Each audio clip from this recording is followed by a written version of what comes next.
त्यांचे सगळे कार्यकर्ते, मीनाताई, ज्यांच्या थ्रू आम्ही इथे कनेक्ट झालो, अशा मीनाताई, आणि इथे जमलेल्या सगळ्या माझ्या शिक्षक मित्रमैत्रिणींनो. खरं तर शिक्षकासमोर उभं राहून बोलणं हे अतिशय अवघड पण गौरवास्पद काम आहे असं मी म्हणेन, आणि त्याच्यासाठी इथे उभं राहणं माझ्यासाठी खूप मोठा आनंद आहे. आणि आज हा खूप छान योग इथे जुळून आलेला आहे. बाहेर देखील आपण लष्कराच्या सगळ्या विविध बातम्या ऐकतो आहोत एक 4-5 दिवस झाले, आणि त्याच्याशी संबंधित पण आपण आपली पर्सनॅलिटी ह्याच्याबद्दलचा विचार करणार आहोत. याची अतिशय योग्य वेळ आहे आज असं मला वाटतं. भगवद्गीतेतला एक खूप सुंदर श्लोक आहे. शौर्यम तेजो धृतिर्दाक्ष्यम युद्धे चापि अपलायनम दानमीश्वर भावश्च क्षात्रम कर्म स्वभावजम. हा जो श्लोक आहे हा आपल्या सैन्याच्या सगळ्या श्रद्धांजली स्थळावरती कोरलेला असतो, देशभर आहे. ह्याचा अर्थ असा आहे की हा खरं तर माझा किंवा कुठल्याही अधिकाऱ्यासाठी, सैनिकासाठी, मुळात आम्ही एक सैनिक आधी आहोत आणि मग अधिकारी, स्त्री पुरुष वगैरे सगळं नंतर, तर कुठल्याही सैनिकासाठी हा सगळा प्रवास म्हणजे दुसरं तिसरं काहीही नसून त्याच्यातल्या शौर्याचा तो एक शोध आहे, आणि तो त्याला गवसत जातो या सगळ्या प्रवासामध्ये. तर ह्या शौर्याच्या हा जो प्रवास आहे, तर याच्यामध्ये एका योद्ध्याचे कोणकोणते गुण असायला हवेत हे श्रीकृष्णाने अर्जुनाला सांगितलं. मला असं वाटतं भगवद्गीता हा आत्तापर्यंतचा आपला सगळ्या विश्वातला खूप मोठा आणि महत्वाचा मोटिवेशनल टॉक आहे. ज्या मातीमध्ये भगवद्गीता आहे आपल्यासारख्या भारताच्या, तिथे मोटिवेशनची कधीच कमी पडणार नाही आणि पडूही नाही. तर अशा या श्लोकामध्ये एक एक गुण त्या श्रीकृष्णाने वर्णन करून सांगितलाय, आणि त्याचा त्याचे सगळे गुण आपण ऐकतो आहोत. तर हे काय फक्त योद्धा म्हणून सैन्याकडेच बघायला पाहिजे असं नाहीये, तर एक माणूस म्हणून, एक भारतीय म्हणून, एक स्त्री म्हणून, अशा अनेक पैलूंनी जेव्हा आपण स्वतःकडे बघतो तेव्हा तो देखील एक शौर्याचा शोध ठरावा, एवढंच या बोलण्याचं प्रयोजन आहे. त्याच्यामुळे जेव्हा आम्ही मीटिंगमध्ये म्हणाले की ह्या एवढ्या सुंदर कार्यक्रमामध्ये एक आर्मी ऑफिसर कशासाठी, अगदी वेगळा प्रवास आहे, काय म्हणतात, हे वेगळं रानफूल आहे मी म्हणेन, फार सुगंध नाहीये त्याच्यामध्ये, सगळ्या काट्यांचा प्रवास आहे, तर हा कशासाठी. तर तेव्हा त्या सगळ्या विचारमंथनातनं एक लक्षात आलं की मी प्रामाणिकपणे माझा प्रवास उलगडण्याचा प्रयत्न करेन, आणि तुम्हाला काय घ्यायचं त्यातनं हे तुम्ही ठरवू शकता, किंवा त्यातनं थोडंफार जरी काही शौर्य, आपण आपल्या शौर्याचा शोध घेऊया, ही एक प्रेरणा कोणामध्ये जर जागी होत असेल तर मला असं वाटतं या सगळ्या प्रयत्नांचं सार्थक होईल. तर सुरुवातीला एक आत्ताचा काळ हा सगळा ऑडिओ व्हिज्युअल काळ आहे, त्याच्यामुळे एक माझ्या मुलीने सुंदर एक क्लिप बनवून दिली आहे, ती माझ्यावरती आहे एवढ्यासाठीच की तिथली व्यक्ती आणि आपल्या समोर बोलणारी व्यक्ती ही एकच आहे असं जेव्हा आपल्याला पटतं मानवी मेंदूला, तेव्हा काही शंका राहणार नाहीत. कारण हल्लीचा काळ असा आहे की चाणक्याच्याच अस्तित्वावरती आर्य चाणक्याच्या प्रश्न उपस्थित करणारा काळ आहे आजचा. त्याच्यामुळे हा माझा युनिफॉर्म, ही मी आणि ही सुद्धा मीच आहे, असं एक गमतीचा भाग याच्यामध्ये आहे. तर व्हिडिओ आपण बघूया.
So that's it. मला असं वाटतं की थोडाफार प्रवास आता क्लिअर झालेला असेल, त्याच्यामुळे आता जय हिंद असं म्हणायला हरकत नाही सगळ्यांना, सगळे युनिफॉर्ममधले फोटो बघितल्यावरती.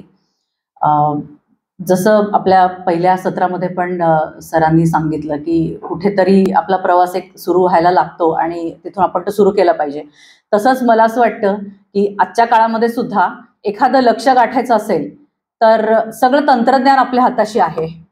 आणि काय क्लासेस असतात मुलांसाठीचे, आर्मी जॉईन करण्यासाठीचे किंवा त्यांना ध्येयापर्यंत नेण्यासाठीचे. तर हे क्लासेस, घरून आईबाबांचं पाठबळ असतं, शिक्षकांचं पण सगळा त्यांना सपोर्ट असतो. पण कुठेतरी एक हे सगळं त्यांना 70-80% नेऊ शकतं असं मला वाटतं. 70, 80, 85, 90, पण तिथून पुढे 100% जाण्यासाठी आवश्यक असणारी वेदना कुठून आणणार? काहीतरी निर्माण करण्यासाठी कुठली तरी एक अस्वस्थता तुमच्या उरामध्ये पाहिजे. म्हणून आर्मी ऑफिसरच्या बाबतीत सुद्धा असं होतं की जरी हा युनिफॉर्म सगळ्यांचा सारखा असला, जरी आम्ही एका मुशीतनं सगळे घडतो, तरी सुद्धा तो युनिफॉर्म परिधान करण्यापर्यंत ज्याचा त्याचा तो प्रवास असतो. आणि ह्या प्रवासामध्ये सगळ्यात मुळाशी असते ती वेदना, अस्वस्थता, काहीतरी बदलून दाखवण्याची उर्मी की नाही, जे माझ्या आजूबाजूला आहे त्यात मी काहीतरी थोडा बदल घडवेन. आणि इथून खरं मोटिवेशन सुरू होतं. कारण तुम्ही बघताय ट्रेनिंगचा जो सगळा पिरियड असतो, आता काही काही फोटोज रिपीट होतील किंवा मी प्रेझेंटेशन सुरू करताना एक एक टप्पा समजावून सांगेल की कसा ह्या आर्मीचा प्रवास असतो एकूण. तर त्याच्यामध्ये आपण सगळे साधारण या क्षेत्राला राष्ट्रभक्तीशी जोडतो की राष्ट्रभक्ती आहे म्हणून मी आर्मीत गेले, किंवा इंटरव्ह्यूमध्ये कोणी विचारलं की why do you want to join army, तर हे खूप कॉमन उत्तर दिलं जातं की माझ्या राष्ट्रावरती प्रेम आहे आणि म्हणून मला वर्दी घालायची, मला वर्दीची क्रेज आहे. पण ती जी राष्ट्रभक्तीची भावना असते किंवा काहीतरी करून दाखवण्याची कर्तृत्वाची उर्मी असते, ती हळूहळू कुठेतरी अस्पष्ट होत राहते, फेड होत राहते. आणि त्याच्यानंतर जो ट्रेनिंगचा टप्पा असतो तो अतिशय टफ असा असतो. तिथे तुम्ही रोज कुठून मोटिवेशन आणाल? रोज सकाळी लागते मोटिवेशन, दुपारी लागते, संध्याकाळी लागते, रात्री लागते, कारण रात्री झोपता येत नाही तुम्हाला अनेक दिवसेंदिवस त्या सगळ्या ट्रेनिंगच्या दरम्यान. तर म्हणून ही जी खोली आहे आयुष्याची, हे जे कुठेतरी डेप्थ आहे, ही प्रत्येक माणसामध्ये सुरुवातीला पाहिजे. आणि शिक्षक म्हणून ही आपल्याला दुसऱ्यांना देता आली तर किती छान होईल असं मला वाटतं. की ती डेप्थ आज मिसिंग आहे सगळीकडे. आपण बघतो की सगळं इतकं सुपरफिशियल होत आहे. म्हणजे मी एखाद्या मुलाला विचारते की तुला का आर्मीत जायचंय किंवा एअरफोर्समध्ये जायचं, तर जी उत्तरं मी ऐकते तिथेच मला कळतं की याच्याकडनं मला सिलेक्शनचा फोन येणार नाहीये. तर ही डेप्थ प्रत्येकाने शोधायची असते.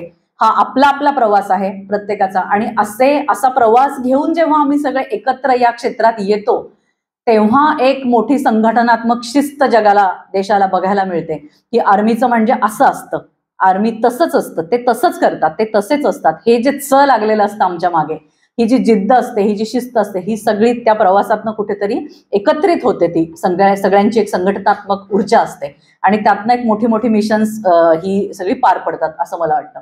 तर म्हणून आपण प्रत्येकाला म्हणजे स्वतःला आपली काय डेप्थ आहे आयुष्याची, आपली काय वेदना आहे, आपली काय अस्वस्थता आहे, आपला जो मनुष्य जन्म दिलेला आहे आपल्याला परमेश्वराने, त्याचा तो का दिला असावा याचा शोध घ्यायचा आपला म्हणजे प्रत्येकाने प्रयत्न केला पाहिजे असं मला वाटतं. त्या शोधामध्येच आपल्या आयुष्याचे खूप सुंदर पैलू म्हणजे हे केले जातात आणि हळूहळू आपल्याला त्याचा अर्थ उलगडत जातो. त्याच्यामुळे आपले क्लेश कमी होतात सगळ्या गोष्टींचे. पेशन्स, आत्ता मगाशी इतके सुंदर लेसन्स आपण शिकलो की पेशन्स खूप गरजेचे आहेत. अनेकदा आपल्या विषयीची जी योजना असते ती खूप मोठी असते आणि आपण छोट्या छोट्या योजना नाकाम झाल्या म्हणून रडत बसतो. तर म्हणून आयुष्यामध्ये लढाई कुठली आणि युद्ध कुठलं हे कळलं पाहिजे की फोकस कशावर करायचा आहे, छोट्या छोट्या गोष्टींवर क्रिप करायचंय की त्याच्या बियॉन्ड जाऊन काहीतरी बघायचं आपल्याला. तर हा सगळा कुठेतरी शोध आपण प्रत्येकाचा घेतला पाहिजे.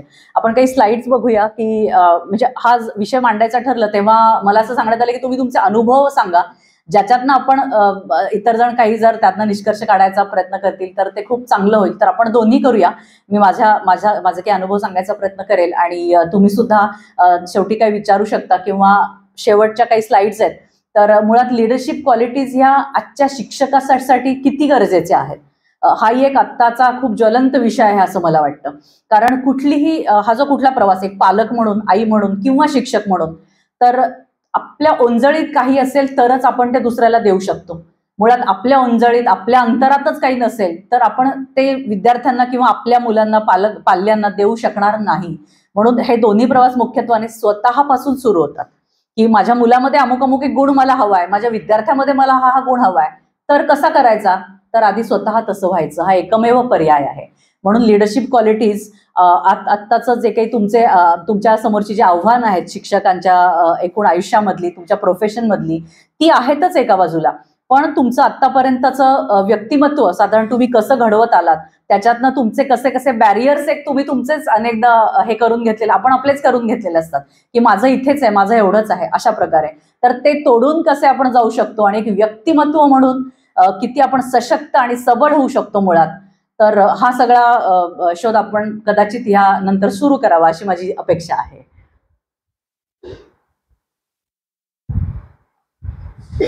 आत्ताच मगाशी उल्लेख केला कारगिलचा, तर कारगिलच्या किंवा त्याच्या आधीची पण युद्ध खरं आपल्या देशाने लढलेलीच आहेत, 65 आणि 47, 48 असेल, 71चं असेल. तर शिक्षक म्हणून सगळ्यात महत्वाचं मला काय वाटतं ना, ह्या युद्धकथा, या युद्धकथांचा आपण कुठलाही विषय शिकवत असा, जसं सरांनी सांगितलं, आपल्या राष्ट्राच्या ज्या युद्धकथा आहेत त्याचा जागर होत राहिला पाहिजे. आपल्याला शिक्षक म्हणून मुळात आपल्या देशाबद्दलच्या किती युद्धकथा माहिती असतात. म्हणजे आधीच्या इतिहासात आपण बघतो की आपल्याला पराजयाचाच इतिहास जास्त शिकवला गेलेला आहे. अमुकाला ह्याचं आक्रमण झालं, त्याचं आक्रमण झालं आणि मग हे उद्ध्वस्त झालं, ते मंदिर तुटलं आणि ही लायब्ररी नालंदाची पेटली, ती जळाली, असा इतिहास आपल्याला माहिती असतो. पण आपण लढलेल्या युद्धांच्या किती छोट्या छोट्या शौर्य कथा आपल्याला माहिती असायला पाहिजे, तेवढ्या नसतात प्रमाणामध्ये. तर हे एक आपण टास्क हाती घेऊ शकतो, संघटन म्हणजे संस्था म्हणून सुद्धा आणि शिक्षक किंवा पालक म्हणून सुद्धा, की माझ्या देशात लढल्या गेलेल्या युद्धांच्या युद्धकथा मी शोधून काढेल एक आणि त्या माझ्या सगळ्यांपर्यंत पोहोचवण्याचा मी प्रयत्न करेल. त्यातले त्यात कारगिल युद्ध म्हणजे आपल्यापैकी बहुतांश लोक शाळेत असतील त्यावेळी, तर माझ्यासारख्यांना आर्मीची वाट कुठेतरी डोक्यात घुसवण्यासाठी म्हणा किंवा त्या वाटेची ओळख करून देण्यासाठी ही युद्ध आणि त्या युद्धाच्या बातम्या खूप कारणीभूत ठरलेल्या आहेत. कारण आम्ही अनेकदा ह्या पिढीचे लोक जेव्हा एकत्र येतो की कारगिल हिरोज आणि त्यांच्याबद्दल पेपरांमध्ये भरभरून छापून यायचं. आणि ह्या कारगिल युद्धाने मुख्यत्वाने काय केलं तर तारुण्याची व्याख्या बदलून टाकली. म्हणजे आतापर्यंत ज्या कथा होत्या त्या कदाचित तेवढ्या परिणामकारक रीतीने पोहोचल्या गेल्या नसतील किंवा ह्या डायरेक्टली आपल्यापर्यंत आल्या आणि त्याच्यामध्ये कुणीतरी एक विक्रम बत्रा उठतो आणि म्हणतो की ये दिल मांगे मोर आणि तो सर्वोच्च बलिदान देतो देशासाठी.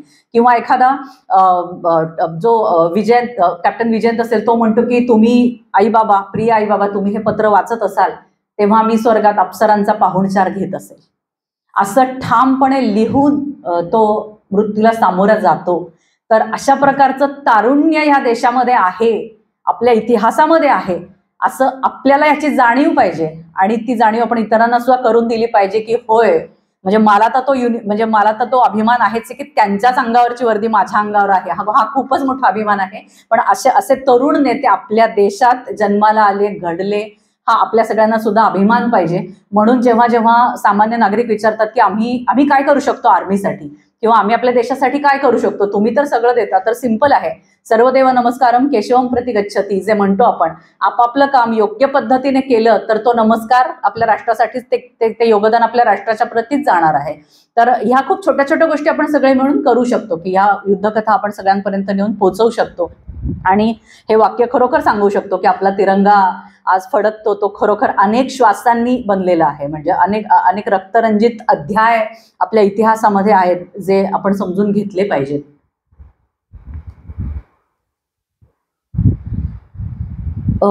हा जो प्रवास आहे आर्मीचा, तर ह्याच्यामध्ये हा मुळात कसा सुरू झाला याच्याविषयी थोडंसं मला सांगायला आवडेल की आपण लहानपणामध्ये खूप गोष्टींची बीज असतात, म्हणूनच कदाचित पालक आणि शिक्षकांची जबाबदारी जास्त आहे असं वाटतं. तर ह्याच्यामध्ये कोर व्हॅल्यूज जो आपण माणूस बनलेला असतो, कोर व्हॅल्यूज त्या खूप मॅटर करतात आणि ह्याच्यामध्ये त्या कोर व्हॅल्यूज घडण्यामध्ये परिस्थिती सुद्धा कारणीभूत असते. म्हणजे आपण तर तो पिंड घेऊन प्रत्येक जण जन्माला येत असतो, पण आजचे पालक म्हणून मला काय वाटतं ना, पालक म्हणा शिक्षक म्हणा, जसं सर म्हणाले की दंड नाही द्यायचा, खूप लाड करायचे, सेम प्रॉब्लेम हा आहे आजचा. तर मला माझ्या बाबतीत असं वाटतं की माझा जन्म मुळात मराठवाड्यातला, त्याच्यामुळे मी अगदी लहानपणापासून काय पाहिलं, पाण्यासाठीच्या लांबच लांब रांगा पाहिलेल्या आहेत. खूप स्त्रियांची परिस्थिती काही फार बरी नव्हती, अशा भागामध्ये मी राहिले साधारण 4थी 5वी पर्यंत. भरपूर डोमेस्टिक व्हायलन्सच्या केसेस पाहिलेल्या आहेत. त्याच्यानंतर अस्वच्छता असेल किंवा अशी अनेक आव्हानं माझ्या आजूबाजूला असायची आणि ती लहानपणापासून भेडसावत होती. की हे कुठेतरी बदलायला पाहिजे. त्याच्यामुळे कुठेतरी एखादी स्पर्धेच्या निमित्ताने जेव्हा मी दुसऱ्या भागात जायचे, तिथून मग टीनेजमध्ये आले किंवा कॉलेजमध्ये आले, तर ते खूप छान वाटायला लागलं की अमुक एक कॉलेज किती छान पद्धतीने उभं राहिलंय, तिथे त्यांनी किती छान स्पर्धा कंडक्ट केली, आपण कधी तसे होणार. तर कुठेतरी ती अस्वस्थतेची सुरुवात झाली आणि कोर व्हॅल्यू फॉर्म झाली की जिथे काही नाहीये तिथे स्वतःहून इनिशिएटिव्ह घ्यायचा. म्हणजे आपण हिंदीमध्ये ती खूप लाईन ऐकतो ना की जहां से मैं खडी हूं वहां से लाईन सुरू होतीये. ते खरोखर माझ्या बाबतीत होतं की इथे कोणी नाही ना, मी आहे, आपण करूया. शाळेत स्टुडंट काउन्सिल नाहीये ना, आपण सुरू करूया, मी आहे ना, मी त्याची प्रेसिडेंट व्हायला तयार आहे. किंवा अमुक एक ठिकाणी आता सगळे व्हॉलंटियर्स पाहिजेत, मी आहे, मी 4 जणींना घेऊन येते, आपण इथे व्हॉलंटरीली काम करूया, पण हे इथे घडवून आणूया.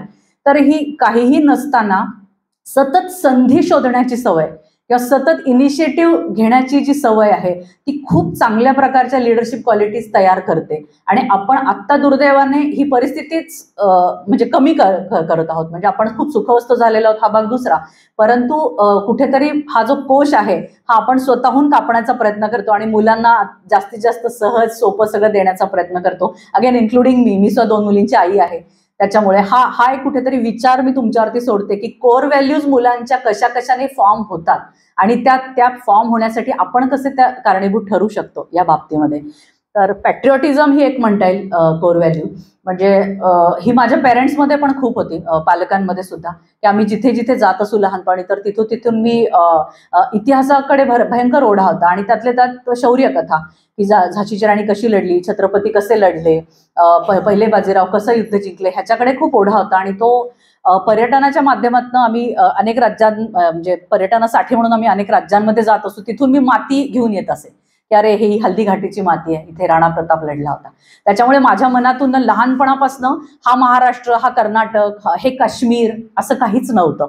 इव्हन सिव्हिल बॅकग्राऊंडमध्ये सुद्धा. म्हणजे त्यावेळी तर आर्मीचं काही वातावरणच नव्हतं घरामध्ये कुठल्याही महाराष्ट्र म्हणजे मराठवाड्यामध्येच. पण तरी सुद्धा हे सगळं आपलं वाटायला लागलं की कर्नाटक माझाच आहे, केरळ माझाच आहे, काश्मीर तर आहेच आहे, महाराष्ट्रही माझा, राजस्थान माझं आहे, तर हा कुठेतरी एक पूर्ण भारत आहे माझा. ही एक कोर व्हॅल्यू तयार झाली अगदी लहानपणापासून. त्याच्यामुळे जेव्हा आर्मीच्या म्हणजे सर्व्हिसची संधी माझ्या समोर आली तेव्हा मला वाटलं वा किती छान, मला सगळ्या राज्यांमध्ये राहायला मिळेल. असं नाही वाटलं की साधारण दुसरी बाजूची असते की मला अमुक एक शाखेत किंवा अमुक एक ठिकाणी पोस्टिंग नाही, सारखी पोस्टिंग बदलायला लागेल मला 2-2.5 वर्षाला, तेव्हा कसं होईल माझं. असं असतं ना, आपल्या सगळ्यांनाच कुठे ना कुठेतरी पोस्टिंग येते आणि तिथून हलवून दुसरीकडे जायचं असतं. पण आपण तेवढी अडॅप्टेबिलिटी ठेवली पाहिजे की पटकन मांजरीचे जसे 4 पायांवर मांजर उतरते तर तेवढं पटकन आपल्या मनाने ते स्वीकारलं पाहिजे. कारण हा सगळा माझा देश आहे, मला कुठेही टाका, मी भारताची मुलगी आहे, मला कुठेही काहीही काम द्या, I am ready to do that. ही जी तयारी आहे ही त्याच्यातनं होत गेली. हे सगळं आपण लहानपणी देऊ शकतो. तर असा हा जो राष्ट्र म्हणून जो आपला बघण्याचा दृष्टिकोन आहे हा अत्यंत गरजेचा आहे. ह्या राष्ट्रवादापुढे सगळे वाद फिके आहेत. सगळे विघटनवाद असतील, जातीवाद, वंशभेद, जातीभेद आणि काय प्रांतभेद इतके जास्त आहेत, भाषाभेद आपण आज बघतो की हे असं ते तसं, हे इतके थिटे वाटायला लागतात भारतापुढे. म्हणून भारताचं असं मोठं समग्र सुंदर आणि समृद्ध असं चित्र आपल्याला मुलांसमोर आज उभं करण्याची गरज आहे. त्याची माध्यमं काहीही असू देत, इतिहास असू देत, इतर काही गोष्टी असू देत. त्यानंतर क्लॅरिटी ऑफ पर्पज. आपण जे काही करतो त्याच्यामध्ये क्लॅरिटी ऑफ म्हणजे त्याच्याबद्दल आपली स्पष्टता येणं खूप गरजेचं आहे. या गोष्टी आर्मीच्या सिलेक्शनला कारणीभूत ठरतात असं मला मागे वळून बघताना वाटतं. कारण असं आहे की हे करायचं तर ठीक आहे, पण हे का करायचंय, कशासाठी करायचंय, हे जे मोटिवेशन टिकून राहणं असतं त्याच्यासाठी सुद्धा ही स्पष्टता खूप गरजेची असते. मी एक शिक्षिका आहे आता किंवा शिक्षक आहे, ह्याच्यामध्ये सुद्धा तुम्ही हा स्वतःला प्रश्न विचारा की मी ही का आहे, कशासाठी आहे आणि मुळातच याच्या मागचा हेतू काय आहे, पर्पज काय आहे. तो पर्पज आपल्याला खूप काही देऊन जातो आणि म्हणून हा पर्पज म्हणजे आपला स्पष्ट असणं गरजेचं असतं. आणि ह्या सगळ्या गोष्टींनी जे तुमचं व्यक्तिमत्व घडतं, तुमच्या कोर व्हॅल्यूज, तुमचा बॅकग्राऊंड, तुमचा जो काही राष्ट्रभक्ती असते आणि तुमचा जो क्लॅरिटी ऑफ पर्पज तुमच्या मनात तुम्ही ठेवताय, गोल ठेवता, याच्यानंतर जे तुम्ही घडता ते घडता. देन बी युअरसेल्फ. त्याच्यामध्ये तुम्हाला काहीही पुन्हा मागे वळून बघण्याची गरज नसते. म्हणजे मला सुद्धा माझ्या इंटरव्ह्यूमध्ये असेल किंवा नंतर असेल असं हे खूप जाणवलं की मी जेव्हा जायचे या सगळ्या सिलेक्शन प्रोसेसला सगळीकडे, मी भोपाळमधून सिलेक्ट झाले होते आणि अक्षरशः 2 सेमिस्टरच्या मधल्या वेळेला मी तो SSB इंटरव्ह्यू देऊन उरकून आले होते कारण असं खूप अटीतटीचं माझ्या डोक्यात नव्हतं. एक कॉन्फिडन्स लेवल कदाचित त्याच्या खूप पुढे पुढे गेलेली होती की आपल्याला खूप काहीतरी मोठं करायचं. त्याच्यामुळे मी हा किस्सा बऱ्याच ठिकाणी सांगते की इंटरव्ह्युअरनी मला विचारलं UPSC मध्ये की हा तुझा पहिलाच अटेम्प्ट आहे आणि आम्ही तुला सिलेक्ट नाही केलं तर तू पुन्हा येशील इंटरव्ह्यूसाठी, कारण आता 3-4 अटेम्प्ट दिलेले पण लोक इथे आहेत, सो त्यांची थोडीशी प्रायोरिटी आहे. तर मी त्यांना स्पष्ट नाही म्हणून सांगितलं होतं की सर माझ्यासाठी आणि आर्मीसाठी ही पहिली आणि शेवटची संधी आहे. कारण आर्मीत नाही गेले तर माझं सगळं आयुष्य वाया गेलं असं होत नाही.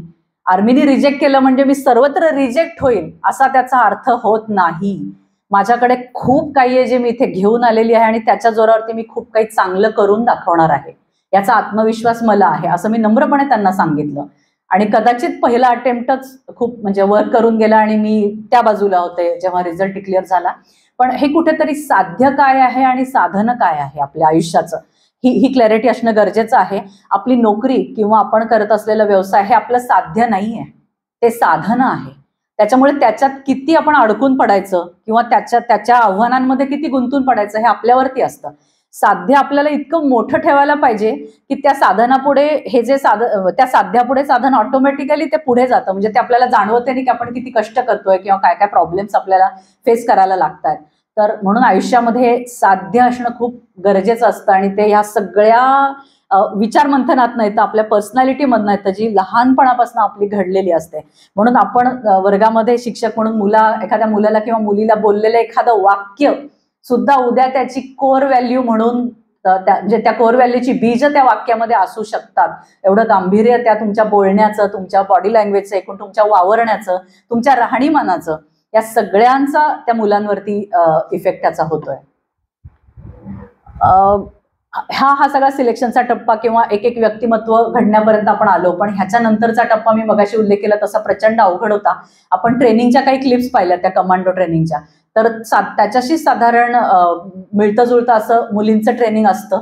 जेव्हा मी म्हणजे सिलेक्ट झाले आणि ट्रेनिंग करून बाहेर आले किंवा मी सर्व्हिसमध्ये होते तेव्हा एक खूप कॉमनली सगळे मला विचारायचे, मी बहुतांश माणसं, की मुलींना सुद्धा ट्रेनिंग असतं का?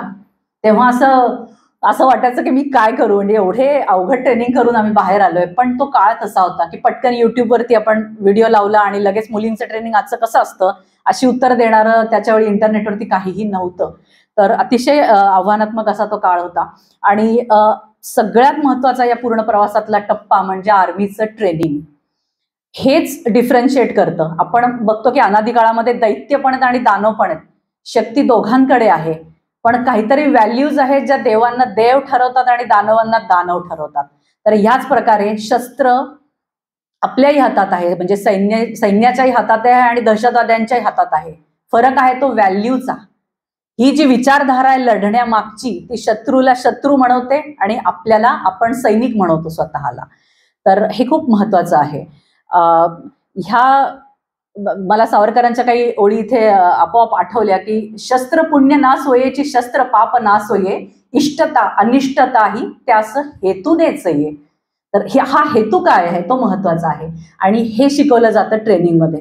तिथे फक्त आमच्या मसल्स किंवा काय स्नायू बळकट केलं जात नाही, तर सगळ्यात महत्वाचा आमचा मेंदू बळकट केला जातो. आणि तिथे तो बळकट करण्याची प्रोसेस सुरू होते की तुमचं असं काही नाहीये, तुम्ही कोणीच नाही आहात. म्हणजे मी नेहमी गमतीने म्हणते की आम्हाला प्रशिक्षणामध्ये फार आम्हाला पैलू पाडले जातात वगैरे वगैरे. गोड भाषेमध्ये मी काहीच म्हणणार नाहीये, कारण आम्हाला अजिबात काही पैलू वगैरे पाडले जात नाहीत. अवधूत गुप्तेच्या भाषेमध्ये तोडून फोडून चोळामोळा करून फेकून दिलं जातं एका कोपऱ्यामध्ये आणि तिथून सगळं तुमचं तुम्हाला उठायचं असतं. कारण तिथे मीला थारा नाही, तिथे फक्त आम्हीला थारा आहे, तिथे फक्त टीमवर्कला थारा आहे. त्याच्यामुळे सरांनी अगदी एक्झॅक्टली सांगितलं की मला का पनिशमेंट मिळतीये ह्याच्या शोधातच ते ट्रेनिंग होऊन पण जातं, पण तुम्हाला कळत नाही की मी का पनिशमेंट करतेय, मी का रायफल हातात घेऊन पळतीये.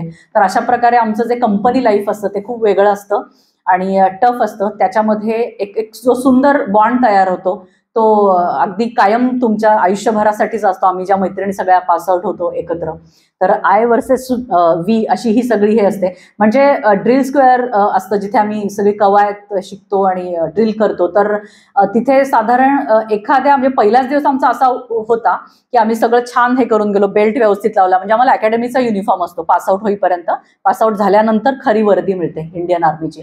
तर सगळा युनिफॉर्म घातलेला होता, चकाचक बेल्ट आणि शूज बीज रात्रभर असं रगडून सगळे पॉलिश केलेले, कॅप व्यवस्थित लावलेली, तेवढेच बटन्स दिसायला पाहिजेत बेल्टच्या वरती, ही अतिशय मोठी शिस्त असते सगळी. तर आम्ही सगळे करून गेलेलो आणि मोठीच्या मोठी लाईन होती आणि आमचे ड्रिल उस्ताद अशा उंचच्या उंच अशा भारदस्त मिशा बिशा असे ते गडवाली वगैरे आणि किंवा ते सॉरी राजस्थानी वगैरे, म्हणजे जे असे उंच आणि त्यातले त्यात ते असे उग्र वाटतात चेहऱ्यावरनं की बापरे यांच्यासमोर म्हणजे आम्ही अशा बुटक्या दिसायचो मुली, अशा एवढे ते उंच होते. तर ते असे इन्स्पेक्शन करायला लागले आणि त्यांनी एकेका मुलीला बाहेर काढायला सुरुवात केली की तू निकल बाहेर, तू निकल बाहेर, निकल बाहेर, असं तसं. तर आम्ही सगळ्यांनी हुश चला आपण सिलेक्ट झालो, आता बाहेर आलोय.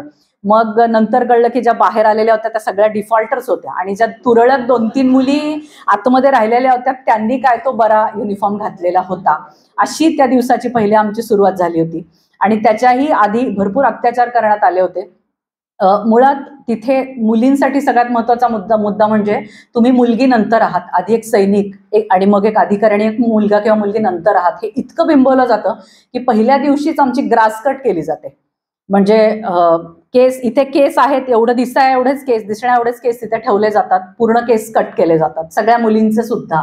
मुलांची खूप पॉप्युलर असते पण मुलींचं सुद्धा तसंच असतं. त्याच्यामुळे चिखलात, पाण्यात, कुठेही डोंगरावरती किंवा जंगलांमध्ये जेव्हा आम्ही काम करतो, पूर्ण ट्रेनिंगमध्ये सर्व्हायवल कॅम्प्स करतो, तेव्हा ते सोपं जातं कुठेतरी. हे नंतर कळतं अर्थात. त्यावेळी केस कापलेले असताना जरा नाही भरपूरच दुःख होतं. काही ज्या अशा 2 वेण्या असतात, काही लांब केस असतात. जे तुमचं असं काही आहे ना ते तिथेच ठेवावं लागतं, मग आत प्रवेश मिळतो.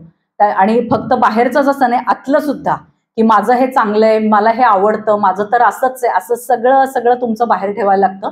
तेव्हा कुठे आम्ही मध्ये तुम्ही जेल होता त्या एका ग्रुपमध्ये.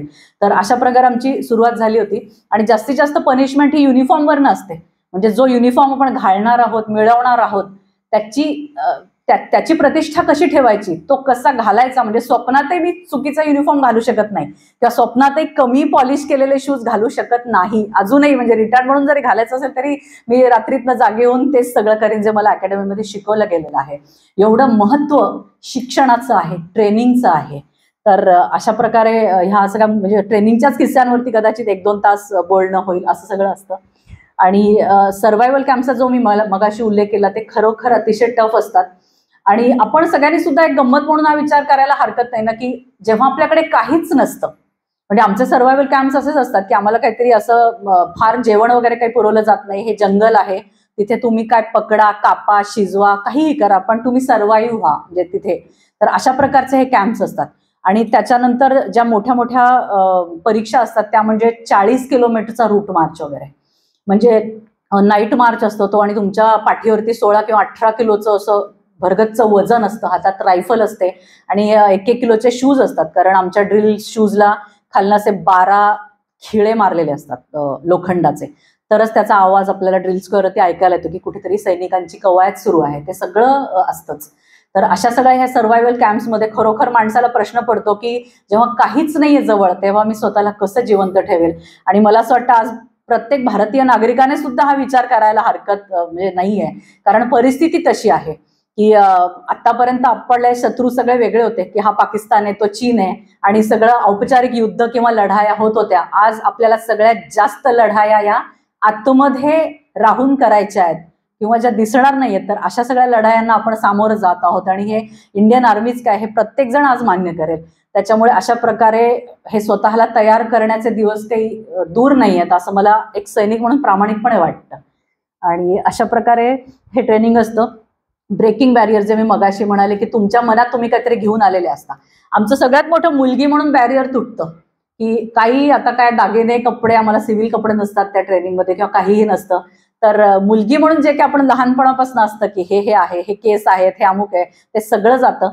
आणि तेव्हा लक्षात येतं की आता आपल्याला सगळ्यात सुंदर दागिने मिळणार आहेत, आपल्या खांद्यावरचे तारे शेवटच्या दिवशी. आणि आपण जेव्हा चिखलात मातीत असे लोळत असतो आणि रोलिंग करत असतो, कुठेतरी डबक्यात असतो, आपल्या खिशातनं बेडूक उडत असतात, हे बाहेर पडत असतात किंवा जंगलांमध्ये गुडघ्या एवढ्या चिखलात आपण एकमेकींचा हात धरून चाललेलो असतो, तेव्हा कोणी आरसा दाखवावा असं वाटतं. कारण ते खूप सुंदर असं स्त्रीचं रूप आहे जेव्हा हातात शस्त्र आहे आणि तिच्या चहूबाजूंना आव्हान आहेत सगळे की खायला प्यायला काही नाहीये, कुठेतरी प्रतिकूल असा निसर्ग आहे आणि त्याच्यामध्ये तुम्ही जात आहात. आणि तेव्हा जी शक्ती आपण कुठून तरी आणतो ती खरी स्त्री आहे. म्हणून ते रूप, ते स्वरूप हे सगळंच खूप सुंदर वाटायला लागतं. असा तो आमूलाग्र सगळ्या बॅरियर्स मधून काढणारा असा प्रवास असतो. मुलांच्याही बाबतीत ते खरं असतं, कारण त्याच्या आधी अनेक मुलांनी सुद्धा हे आयुष्य पाहिलेलं नसतं, इतकं टफ असं लाईफ. आणि आत्ताच मी जे म्हणाले की आपण छोट्या छोट्या गोष्टींवर क्रीप करू नये, तर ह्याच्या सगळ्यासाठी सुद्धा अनेक उदाहरणं मला आमच्या अकॅडमीतली म्हणजे देता येतील की हे असंच आहे, ते तसंच आहे. जेवण तर खूप असतं आमच्या मेसमध्ये, पण ते खायला वेळच नसतो. कुठेतरी तुम्ही पोचता धडपडत, पनिशमेंट्समधनं एखादा ब्रेड खिशात घालता, कुठे वेपन ट्रेनिंगसाठी जाता, असं सगळं असतं. आणि आम्हाला त्या आमच्या प्रशिक्षणाच्या दरम्यान एकमेकांना एकटं जाण्याची सुद्धा परवानगी नसते, इतकं संघाचं महत्व असतं. 4-4 मुलं मुली सायकलवर एकत्र जाऊ शकतात, 3 मुलं मुली किंवा 2 नाही. म्हणजे एक रबर जरी तुम्हाला स्टेशनरी शॉपमधनं आणायचंय, तर तुम्हाला तिघींना बरोबर घेऊन जायला लागतं की मला पेन्सिल आणायचे, जरा चलता का माझ्याबरोबर, किंवा एकीला पंक्चर काढायचंय सायकलचं, तर 4घी जणी त्याच्याबरोबर जायला लागतात. इतकं एकमेकांवरती अवलंबून ठेवलं जातं, एकाचं काही अस्तित्व नाही हे सांगण्यासाठी. तर आम्हाला ते खूप खुपायचं कुठेतरी की हे काय, असं काय वेडेपणा आहे हा. तर त्याच्यामुळे आमच्या ॲडज्युटंटनी पहिल्याच दिवशी आम्हाला सांगितलं होतं की it is up to you to find madness in this method or to find out a method in this madness. हे तुमच्यावरती आहे. तर अशा प्रकारे हे जे आम्ही सतत रडायचो की खायला वेळच नसतो, हे नसतं, याला काही अर्थ आहे का, ही काय लोकशाही आहे का, आपण कुठल्या जगात वावरतो. इतर देशांमध्ये मला नाही वाटत की असं काही असेल. असे भरपूर संप वगैरे होतात, म्हणजे मनातल्या मनात असं काही तिथे लोकशाही नसतेच. आणि भरपूर रडणं पडणं सुद्धा होतं. आणि रोजचं वाटतं की पळून जावं इथनं, मी का म्हणून इथे आले, असं प्रत्येकाला वाटत असतं की अजून मी कसं हे काढणार आहे, ही टर्म संपायची, पुढची टर्म संपायची आहे, मी कशासाठी आले. आणि सगळ्यात महत्वाचा मोठा इगो असतो तो आपल्या शिक्षणाचा. कोणी मी तर म्हणायचे मी लॉ मध्ये पोस्ट ग्रॅज्युएशन करून इथे आले यार, म्हणजे विचार करा, म्हणजे त्याच्या पलीकडे काय दुःख असू शकतं. कोणी म्हणायचं की मी इंजिनियर होऊन इथे आले, किंवा अजून काय काय. कोणी IIT सोडून आलेल्या मुली होत्या आमच्या बॅचच्या, माझ्या मैत्रिणी, I am really proud of them. तर अशा सुद्धा तिथे आलेल्या होत्या. तर अशा प्रकारे तो इगो मध्ये मध्ये आमचा वरती यायचा, पण नंतर पुन्हा आम्ही वळायचो. आणि असे अनेक काही म्हणजे प्रसंग अकॅडमीमध्ये घडले. म्हणजे एक दिवशी सकाळी आम्हाला सांगण्यात आलं की तुम्हाला प्रार्थना स्थळावरती बोलवलंय, श्रद्धांजली स्थळावरती. आणि आम्ही सगळे तिथे जमलो. आम्ही विचार करायला लागलो की आपण श्रद्धांजली स्थळावरती कशासाठी जमायचं OTच्या. तेव्हा आम्हाला कळलं की काही महिनेच आमच्या आधी पासआउट झालेला आमचा एक सिनियर अधिकारी, त्याने सर्वोच्च बलिदान दिलंय काश्मीरमध्ये, आणि त्याला श्रद्धांजली वाहण्यासाठी आम्ही आज इथे उभे आहोत. 1 वर्षही झालेलं नव्हतं, जिथून आम्ही पासआउट होणार होतो तिथूनच तो पासआउट झालेला होता. आणि OTच्या श्रद्धांजली स्थळावरती त्याचं नाव लावलेलं होतं. त्या दिवशी आमच्या पायाखालची जमीन सरकली की किती छोट्या गोष्टींना घेऊन आपण बसतोय ट्रेनिंगमध्ये, की जखमा, म्हणजे आमच्या सतत जखमा व्हायच्या क्रॉलिंग करून करून ना, अशा ढोपरं फुटतात आणि त्याच्यामध्ये पच साचतो, आणि त्याच्यावर परत क्रॉलिंग करतो आम्ही सतत सारखी. कधी दगड असतात अणकुचीदार, कधी प्रत्येकच ठिकाणी गवतांची गादी नाही मिळत. तर अशा प्रकारे ते ट्रेनिंग सुरू असतं. जखमा आपोआप भरतात, त्याचं मेकॅनिझम आपल्या शरीरात असतं, हे तिथे गेल्यावर जाणवतं. आणि इतके हाडं दुखत असतात की मुळात एवढे हाडं आपल्या शरीरात आहेत असं सुद्धा शोध तिथे लागतो, की अरे आतापर्यंत माहितीच नव्हतं, इकडे पण हाड असतं, इकडे पण हाड असतं, गुडघ्यात त्याच्या खाली पण दुखतं, एवढं दुखतं, बोटं वेगवेगळी दुखू शकतात हाताची, म्हणजे हे सगळे शोध तिथे लागतात. पण जेव्हा अशा प्रकारच्या सर्वोच्च बलिदानाविषयी आम्हाला कळलं, तेव्हा खरोखर पायाखालची जमीन सरकली. कारण त्या मुलाच्या आठवणी सगळ्यांच्या मनामध्ये जाग्या होत्या. आमचे ड्रिल स्क्वेअर सांगत होते की तो कशा प्रकारचा कॅडेट होता. आमच्या प्लटून कमांडर सांगत होत्या की त्याने काय काय ट्रेनिंगमध्ये असताना सगळे उद्योग केलेले होते, म्हणजे त्याने किती चांगल्या प्रकारे ते सगळं केलेलं होतं. आणि तो त्या दिवशी नव्हता अस्तित्वामध्ये. तेव्हा आम्हाला कळलं की ह्या सगळ्यांचं साध्य काय आपलं, आपण कशासाठी तयार होतोय, तर अशा प्रकारच्या सर्वोच्च बलिदानासाठी आपण तयार होतोय. याच्या मागे पुढे काहीही नाहीये. म्हणून कुठे आता मी मध्ये आणता कामा नये, आपण त्या ध्येयासाठी पुढे जाणार आहोत तिथून पासआउट होऊन. तर अशा अनेक गोष्टी अनुभवायला मिळाल्या आणि तिथून आयुष्य सगळं पुढे गेलं. हे मगाशी तुम्ही पाहिले तेच त्यातल्या काही हे आहेत ह्याच्यामध्ये.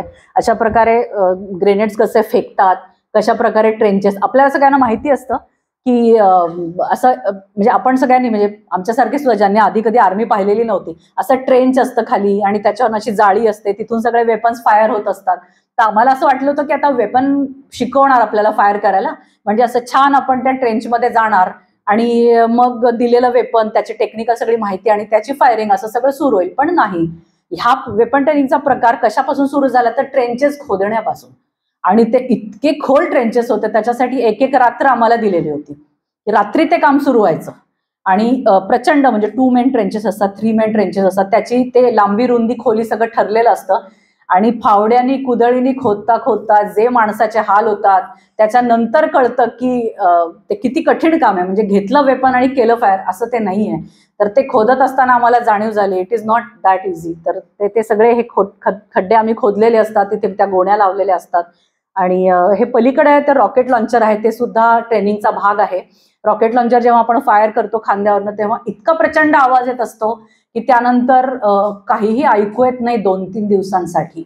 आणि तुम्हाला थोडं एकमेकींना जोरात ओरडून बोलायला लागतं किंवा काहींच्या कानातनं रक्त सुद्धा येतं. इतकं ते भयंकर शस्त्र असतं. पण ते अतिशय महत्वाचं आहे RL शिकणं. ते फायर केल्यानंतर जे आग लागते समोरच्या डोंगराला ती पाहिली की असं वाटतं येस हे करण्यासाठी आपल्याला इथनं बाहेर पडायचंय. तर अशा प्रकारचे सगळे जे वेपन्स असतात ते मुलींना सुद्धा शिकवले जातात. आणि ह्या ट्रेनिंग मधनं जो बाहेर पडण्याचा दिवस असतो तो फार सुंदर असतो. हा जो गीतेतला श्लोक आहे, हतो वा प्राप्स्यसि स्वर्गम जित्वा वा भोक्ष्यसे महीम तस्मात् उत्तिष्ठ कौंतेय, हा आमच्या ड्रिल स्क्वेअर मधनं जिथून आम्ही अंतिम पग करत बाहेर जातो त्या भिंतीवरती कोरलेला आहे. हा सर्वत्र कोरलेला असतो. भगवद्गीता ही भारतीय सैन्याच्या अगदी जवळचे आहे. त्याच्या श्लोकांमधनं आमचे पूर्वज आणि आम्ही सुद्धा सतत प्रेरणा घेत असतो. ही खूप कमी लोकांना माहिती अशी गोष्ट आहे. तर हा श्लोक तिथे कोरलेला असतो. आणि खरोखर आता जे व्हायचं ते होईल. इथून पासआउट व्हायचंय आता आज. आणि हे आमचं ड्रिल स्क्वेअर असतं. इथे आम्ही नमस्कार करतो शेवटचा आणि तिथून बाहेर पडतो. हे माझं जे पासिंग आउटचा हा फोटो आहे पलीकडचा, हे जनरल पट्टाभिरामन आहेत. तत्कालीन आर्मीचे ते कमांडर होते आणि नंतर ते चीफही होते. ते माझ्या युनिटचे आहेत. म्हणजे I am so proud to say. आणि ते योगायोगाने प्रमुख पाहुणे म्हणून त्या दिवशी पूर्ण त्या उत्सवाचे आमचे प्रमुख पाहुणे होते. आणि त्यांना जेव्हा कळलं की मी त्यांच्या युनिटमध्ये कमिशन झाले, त्यांनी स्वतःहून म्हटलं की ह्या वुमन ऑफिसर्सचं जे कमिशन आहे ते मी करतो आणि माझी मिसेस करेन. म्हणून आई बाबा आणि ते दोघे तिथे आहेत. हा पासिंग आउटचा परेड, हा जो पासिंग आउट परेडचा दिवस असतो तो अत्यंत छान चांगला दिवस असतो. तो दिवस डोळ्यापुढे ठेवून सगळेजण एवढ्या सगळ्या यातना सहन करत असतात. कारण त्या दिवशी तुमच्या म्हणजे भारत सरकारकडनं आई वडिलांना निमंत्रण जातं प्रत्येक मुलामुलीच्या की असा असा तुमचा मुलगा किंवा मुलगी ऑफिसर झाले आणि त्यांना तारे लावण्यासाठी तुम्ही या, तुम्ही आज विशेष पाहुणे आहात. म्हणून सगळ्यांचे पेरेंट्स तिथे येतात आणि त्यांच्याकडनं ते आपल्याला तारे लागणार आहेत. तर ह्या एका भावनेसाठी सगळ्या यातनांवरती ती मुलगी किंवा तो मुलगा मात करत असतो. कारण जेव्हा एखादा मुलगा किंवा मुलगी युनिफॉर्म घालतो तो फक्त तो मुलगा घालत नाही, त्याचं सगळं कुटुंब असतं किंवा अनेक गावं अशी असतात. आता हरियाणा, राजस्थान किंवा आमचा मराठवाडा झाला, तिथून कोणी ऑफिसर बाहेर पडलेला नसतो. तो पूर्ण गावासाठी तो अभिमान असतो. आणि अशा प्रकारे जेव्हा तो घातला जातो तेव्हा त्या सगळ्यांनाच असं वाटतं की आपण सगळ्यांनी ती वर्दी घातलेली आहे. एवढे हात त्या घडवण्यामागे त्या ऑफिसरला लागलेले असतात. आणि त्या दिवशी ह्याची सुद्धा कल्पना येते की कुठलीही वर्दी ही मुळात त्या कपड्याची बनलेली नसते. त्या वर्दीच्या मुळामध्ये असतात ती असंख्य स्वप्न असतात. त्याच्यानंतर वर्दीला घाम असतो, त्या वर्दीला रक्त लागलेलं असतं. आणि त्या वर्दीमध्ये सगळ्यात महत्वाचा असतो तो तुमच्या राष्ट्राने तुमच्याबद्दल दाखवलेला विश्वास, तुमच्या हातावरती ठेवलेली असते की आतापासून हे अशोक चिन्ह फक्त तुम्हाला लावायचा अधिकार आहे, कारण तो आम्ही तुम्हाला देतोय. आणि मग आमचा शपथविधी होतो या राष्ट्राच्या सीमा रक्षणासाठी, या राष्ट्राच्या अंतर्गत सुरक्षेसाठी, म्हणून मी अधिकारी म्हणून शपथ घेत आहे. तर अशा सगळ्या असंख्य भावनांनी तो युनिफॉर्म एक बनलेला असतो. म्हणून अनेक ओळी वर्दीबद्दल लिहिल्या गेलेल्या आहेत की वर्दी जब चढती है तन पर, सीना खुद ही तन जाता है, शपथ वतन की लेकर यौवन, वीरों का पथ अपनाता है. तर असा हा वीरांच्या रस्त्यावर आपल्याला जायला मिळते, अजून काय पाहिजे, असा कृतार्थतेचा हा एक क्षण असतो. आता हे थोडंसं तुमच्या भाषेत आउट ऑफ सिलेबस म्हणून मला वाटतं, म्हणजे मी आपोआपच त्याला नाव दिलं होतं पण ते आज अगदी आता योग्य ठरतंय. अशा प्रकारे पासआउट होऊन जेव्हा मी पोचले, आधी काही महिने वेस्ट बेंगॉल आणि आतासारखं गुगल सारखं नव्हतं तेव्हा, की मला जेव्हा कळायचं की अमुक ठिकाणी पोस्टिंग आली, आता आपण पटकन गुगलवरती बघतो, पण तो काळ तसा नव्हता. एका त्या टेलिग्रामवरती यायचं तुमची पोस्टिंग कुठे आलेली आहे. आणि ते ठिकाण, मी संभाजीनगरचे, ते ठिकाण वेस्ट बेंगॉलच्या कोपऱ्यामध्ये, म्हणजे 3 दिवस मला लागले होते बंगालमध्ये जायला. आणि मग तिथे मी जॉईन केलं युनिट. आणि लगेचच 2-3 महिन्यांमध्ये आमची काउंटर इन्सर्जन्सी एरियामध्ये रवानगी झाली सगळ्या अख्ख्या युनिटचीच. तर तो काळ मी म्हणाले तसा की खूप लेडी ऑफिसर्स त्या काळी नव्हत्या. आणि इनफॅक्ट मधल्या सुद्धा जवानांना, खूप थोड्या जवानांना माहिती होतं की अशा प्रकारे इंजिनियर युनिटमध्ये सुद्धा आता मुलींची पोस्टिंग होतीये किंवा त्या आपल्या कंपनी कमांडर म्हणून काम करणार आहेत. तर आमच्या सगळ्याच मुलींपुढे खूप मोठं आव्हान होतं, लिडरशिपचं आव्हान, की अकॅडमीमधलं प्रशिक्षण हे खूप वेगळं होतं. त्यांनी व्यक्ती म्हणून घडलो होतो आम्ही, अधिकारी म्हणून घडलो होतो, पण आता प्रत्यक्ष त्या संस्थेचा भाग होताना तिथे लिडरशिप करताना काय काय आपल्याला करायचंय हे आउट ऑफ सिलेबस होतं. हे नाही आम्हाला शिकवलेलं. आम्ही आपसात बास्केटबॉल खेळायचो, पण धिप्पाड अशा 6-6 फूट जवानांबद्दल मला, त्यांच्या बरोबर जेव्हा मला बास्केटबॉल खेळायचा आहे तेव्हा काय आव्हानं येऊ शकतात, त्यांचा एक पाय पडला तर मला काय होऊ शकतं, हे माझ्या सिलेबसमध्ये नव्हतं.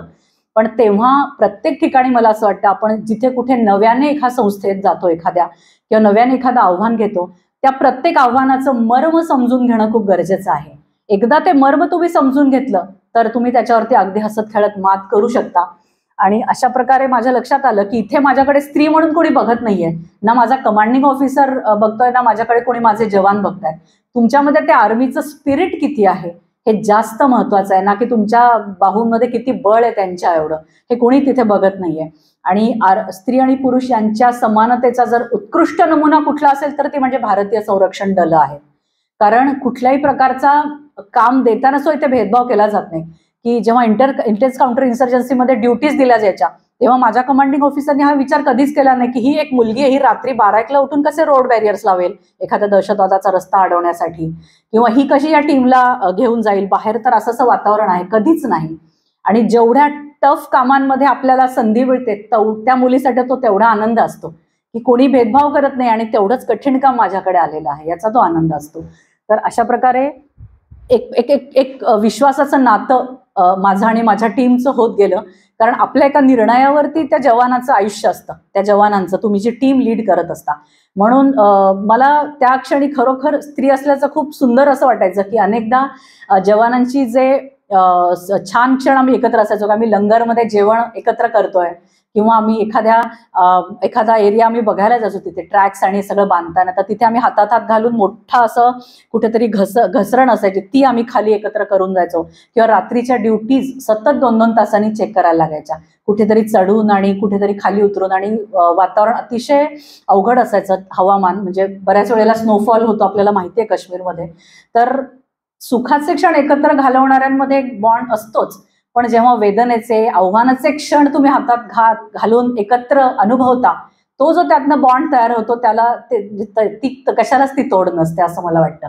त्यामुळे समोर जेव्हा विनाश दिसत असतो, समोर जेव्हा मृत्यू दिसत असतो, समोर जेव्हा कुठेतरी तुम्हाला एक हादरवणाऱ्या अशा मानसिक म्हणजे आघात करणाऱ्या अशा गोष्टी दिसत असतात, तेव्हा तुम्ही जे बरोबर असता की ते जे तुमचं कुटुंब होतं, तशा प्रकारचं रेजिमेंटमधलं आयुष्य मला मिळालं.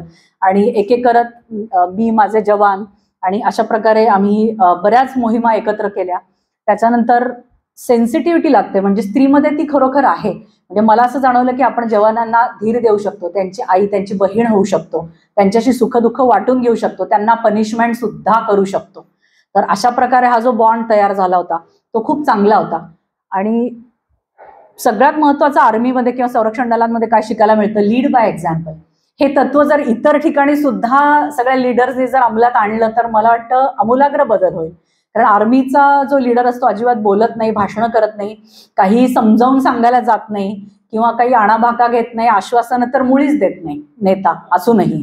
तर तो फक्त करतो, मुकेपणाने तो करतो, ते काम पुढे जातो, तो करतो, करून दाखवतो, समोर ठेवतो, दॅट्स इट. आणि त्यांनी तुमच्या मार्गावरती हजारो जण मागणं येतात. अशा प्रकारे लीड बाय एक्झाम्पल हे आर्मीच्या लिडरशिपचं एक मर्म आहे. आणि मला असं वाटतं हे सगळ्याच गोष्टींचं एक अंतस्थ असं एक म्हणजे मर्म म्हणता येईल, की कुठेही असो, पालक म्हणून असो, शिक्षक म्हणून असो, जे आपण देतोय ते आपण आधी व्हायचं. जो चेंज आपल्याला आपण म्हणतो ना की be the change you want to do, तशाच प्रकारे लीड बाय एक्झाम्पल हे खूप महत्वाचं असं मला आर्मीमध्ये शिकायला मिळालं.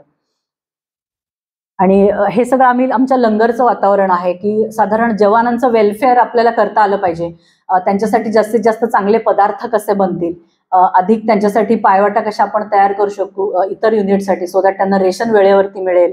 जो पलीकडचा आहे हा माझ्या सहकाऱ्यांबरोबरचा आहे. दर्याखोऱ्यांमध्ये तेव्हा रस्ते फार कमी होते तुलनेने, आज काश्मीरची परिस्थिती अत्यंत चांगली आहे.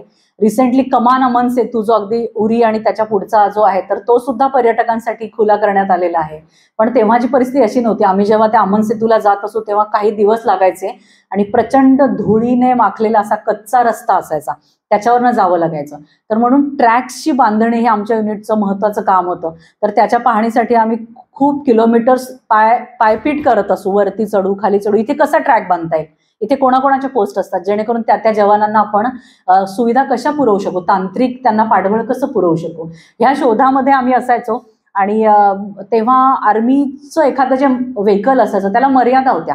सूर्योदय ते सूर्यास्तच फक्त आर्मीच्या वाहनांना जायची परवानगी होती. वाहनांना म्हणजे ताफ्यांना, एकटं वाहन कुठेही जाऊ शकत नाही इन्सर्जन्सी एरियामध्ये.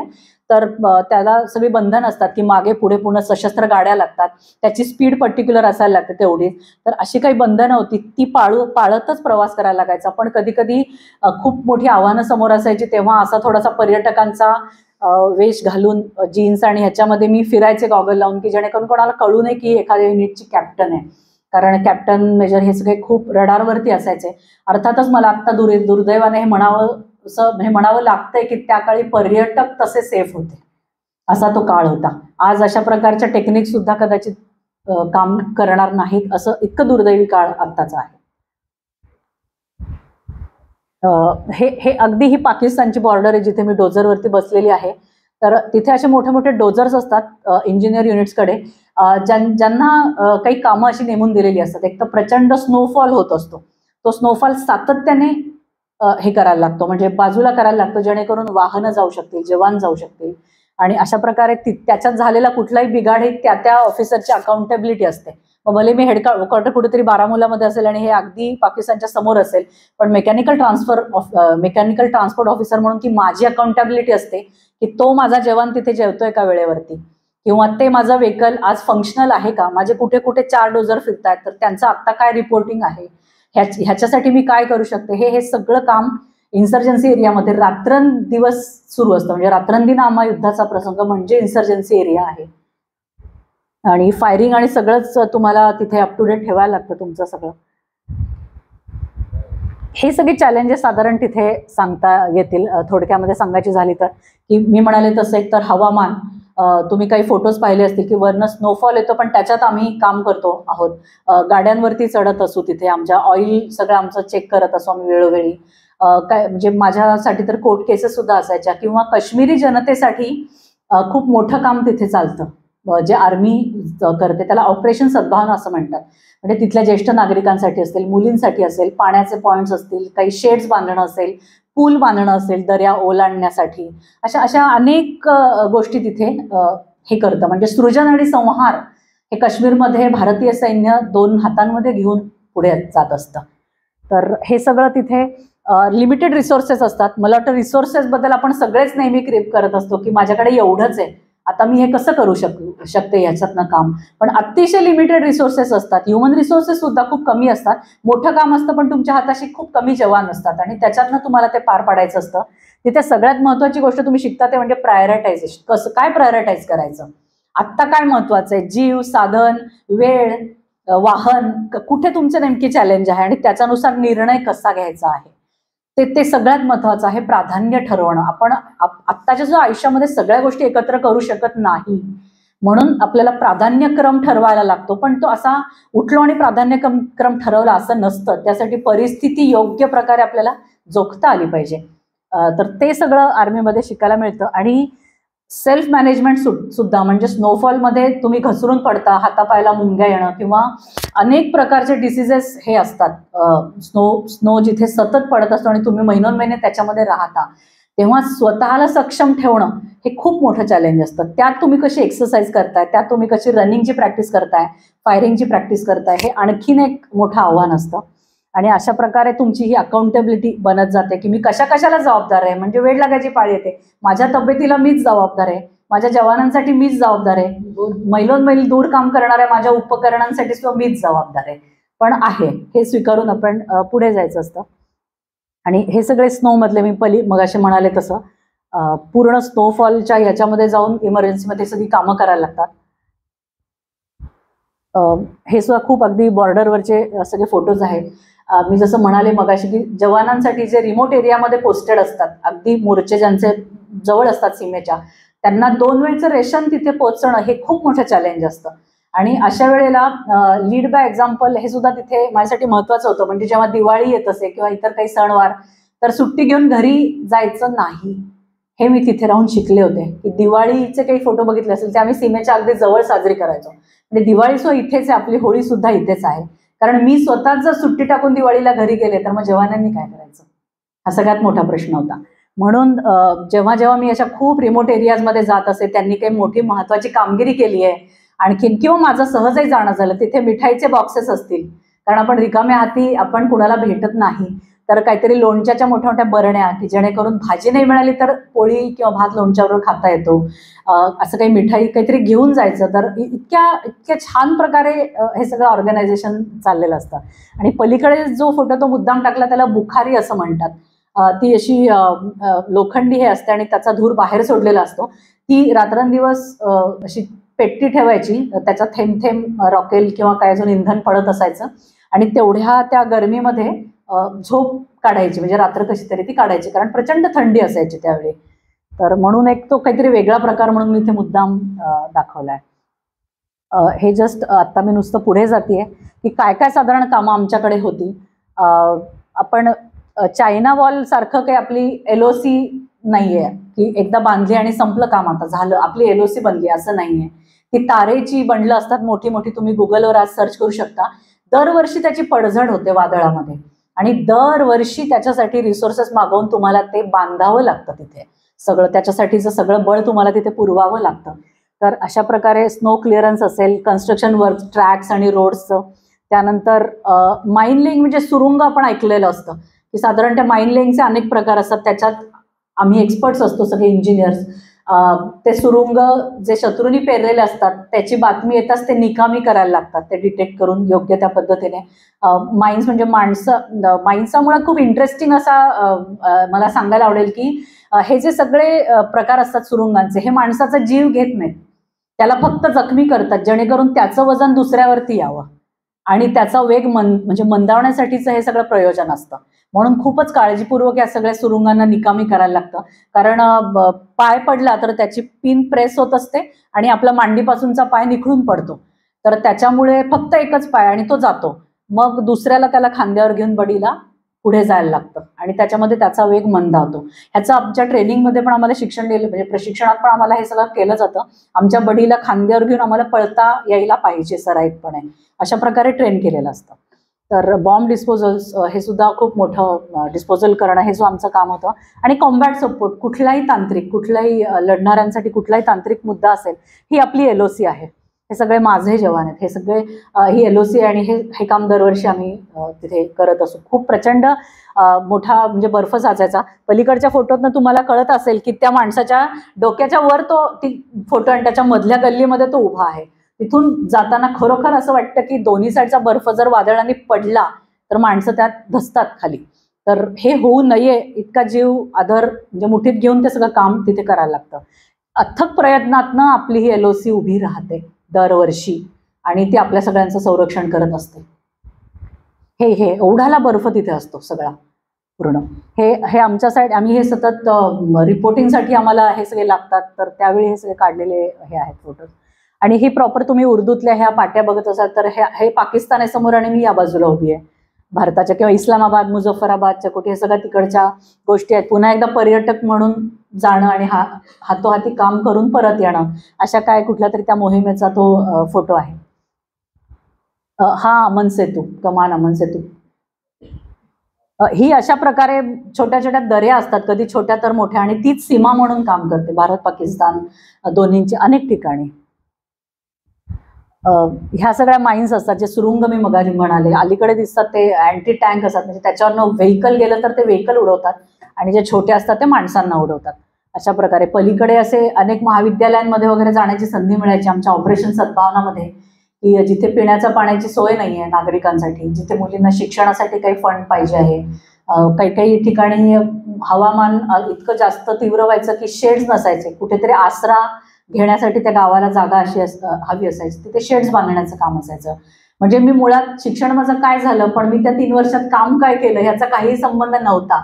पण तेव्हा मला जाणवलं आणि मी माझ्या कमांडिंग ऑफिसरला एक दिवस म्हणाले सुद्धा की मी माझ्या शिक्षणाचं किती मोठं बॅरियर घेऊन डोक्यामध्ये जगत होते की मी वकील आहे. म्हणजे आपण लगेच असं म्हणतो ना, मी वकील आहे, मी अमुक आहे, मी डमुक आहे. पण इथे येऊन मी सिव्हिल इंजिनिअरिंगचं सगळं काम करते, मी शेड्स पूर्ण प्लॅन करते, ड्रॉ करते. कारण आर्मीचं सगळ्यात महत्वाचं जे काय कारण असेल तर ऑर्गनायझेशनल इंटरेस्ट प्रिव्हेल्स. ऑर्गनायझेशनचा ज्याच्यामध्ये इंटरेस्ट आहे ते काम सगळं मी करणार. मी कोण आहे, कुठून आले, माझं शिक्षण काय आहे याचा त्याच्याशी संबंध नाही.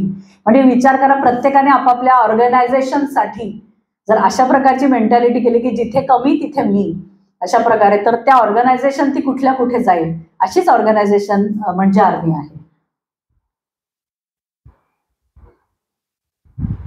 ही ओळ खरंच खूप प्रत्यक्षात जगण्याचा जगण्याची मला संधी मिळाली. कारण विनाशकारी असे अनेक दिवस सुद्धा आम्ही अनुभवले. कारण कॉलेजमधनं पासआउट झालेले मुलं मुली असतो, कोणी सैनिक असेल, ऑफिसर असेल, आणि अनेक बॉम्बस्फोटांमध्ये म्हणजे दुर्दैवाने मला ते सगळं बघायला मिळालं. आणि तेव्हा सगळ्याच प्रकारची भीती गळून पडली. कारण एवढे बॉडी पार्ट्स एकत्र मी कधीच पाहिले नव्हते आयुष्यामध्ये. जेव्हा एखादा दुर्दैवी प्रसंग ओढवायचा आणि तिथे आम्हाला हाताला हात पायाला पाय लावून अशा कॅज्युअलिटीज डिक्लेअर करण्याची वेळ यायची की साधारण एवढे हात दिसले, तिथे एवढे पाय दिसत आहेत, म्हणजे साधारण एवढ्या कॅज्युअलिटीज झालेल्या आहेत, अशा प्रकारे रिपोर्टिंग करायचं असायचं. आणि अक्षरशः म्हणजे तुकडे आणि सगळं बर्फ लाल व्हायचा रक्ताने. अशा प्रकारे चे दिवस मी कधीही ते पाहिलेले नव्हते त्याच्या आधी. पण मुळात तेव्हा मला जाणवायला लागलं की आपल्या फक्त तिथे असण्याने आपल्या जवानांना खूप धीर मिळतोय. म्हणजे काहीही मला करायचं नाहीये, मला कुठे जाऊन बोलायचं नाहीये, मला त्यांच्यासाठी काही भाषण द्यायचं नाहीये, किंवा मला त्यातनं हळहळ आणि दुःखही व्यक्त करायचं नाहीये. शोक क्षणभर असतो, पण त्यातनं मिळणारी प्रेरणाही चिरंतन पाहिजे आपल्या सगळ्यांसाठी. म्हणून आज जो काही आपला दुर्दैवी हे झालाय त्यातनं आपण किती पेटून उठतो आणि ती प्रेरणा आपण किती चिरंतन आपल्या हृदयामध्ये बाळगतो आणि त्याचं रूपांतर हे सकारात्मक कामांमध्ये करतो, हे नेहमी दुःखाच्या प्रसंगामध्ये लक्षात ठेवण्यासारखं आहे. अशी शिकवण मला तिथे आपोआपच मिळाली. आणि त्या सगळ्या दुर्दैवी स्फोटांमध्ये काम करत असताना एक प्रकारे धीर आला की आपण जिवंत आहोत ही सगळ्यात मोठी गोष्ट आहे. साधारण ती आहे ना, जीवात असणं म्हणजे काय. आपण म्हणतो ना, ते मला पाणी प्यायला मिळालं आणि माझा जीव जीवात आला, असं एका मराठीमध्ये आपण बोलीभाषेत म्हणतो. खरोखर जीवात असणं म्हणजे काय हे अनुभवायचं असेल तर असे अनेक तुमच्याकडे खच पडलेला असतो आणि तिथे तुम्ही असे एकटे त्या डोंगरावरती उभे असता, तेव्हा कळतं की किती मोठा फरक आहे. आणि माझा जोपर्यंत जीव आहे मी काम करत राहणार आणि मी पुरून उरणार समोरच्या प्रसंगांना, समोरच्या अतिरेक्यांना.